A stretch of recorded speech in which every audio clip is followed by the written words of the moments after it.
on the record, I told you that President Obama is skipping Supreme Court Justice Antonin Scalia's funeral on Saturday. Now, he will make a visit to the Supreme Court on Friday, but not the funeral on Saturday. So why is the president not driving the 3.5 mile drive from the White House to the Basilica of the National Shrine of the Immaculate Conception for the funeral? President Obama may have a good reason, but we are not hearing it from the White House. The president will pay his respects to Justice Scalia and his service to the country by traveling to the Supreme Court tomorrow. Why wouldn't he just go to the funeral to do that? Well, as I also noted yesterday, Vice President Biden, who is somebody that had his own personal relationship with Justice Scalia and his family, will be representing the administration at the funeral. There's so much rancor and politics and partisanship that we allow ourselves to get drawn into different corners, to the extent that some people actually want to use the funeral of a Supreme Court justice as some sort of political cudgel.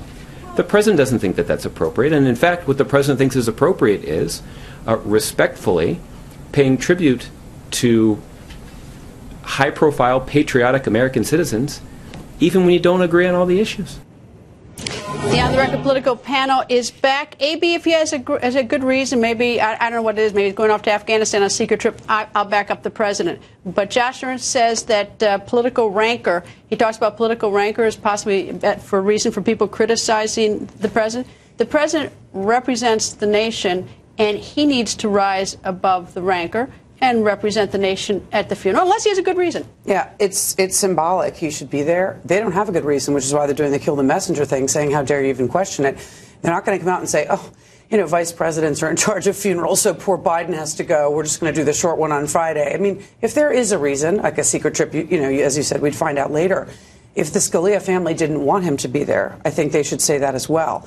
If it's too much of a security imposition, you know, he should say that as well. The point is they're not saying it.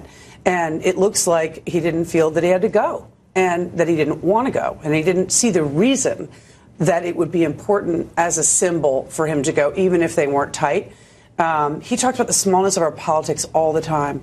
And to not go and show that you can respect and even revere someone with whom you disagree and you tussle and you know are political adversaries with is a real missed opportunity. You know, and even like on Sunday, go back to having the differences. Go back to disagreeing on the interpretation of the Constitution. I'm fine on Sunday, but represent the nation on Saturday, unless you have a good reason, and tell us the reason why you're not going. Yeah, I've heard some people point out that some Supreme Court justices, including some of the conservative justices, don't go to the State of the Union, haven't gone to the last few. I do think this is different. I think this is a moment where there's a chance. They should go. Sure, but I think their reason for it has been to stay above the political fray and not be used as political props. I do think this is different. Look, I'm not particularly scandalized by it. I think he's going to pay his respects. We'll kind of move on as a country. I think more important is you know what? Yeah, unless he has a good reason, it's a diss. And the problem is that it's his personal decision. He does represent the nation, and I understand the different ideologies, but sometimes you rise above that political rancor. All the thing that he says, everybody else is petty about. And it seems small. It seems small. I think it's nice that the vice president will be there. He does have a long-standing relationship with Justice Scalia, despite a lot of political differences.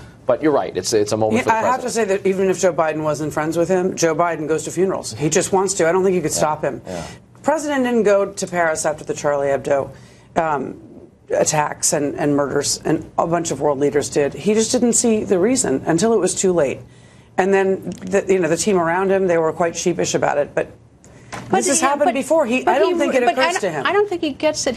That there are times like when you get out of the political realm and represent the nation, and you just have to do it for an hour or 2 hours, and I don't even care if next day go back and and bash the Supreme Court for its rulings. Yeah, it's not a long trip. It's not a long trip, and the symbolism here, I think, carries some substance. And well, I don't think he's going to change anyone's minds about his presidency by going to Scalia's funeral, but it's not necessary. Anyway, well, and I think the White House owes it to us to tell us, why he's not going and be honest with us. But anyway, Rick, AB, thank you. Thanks, Rita.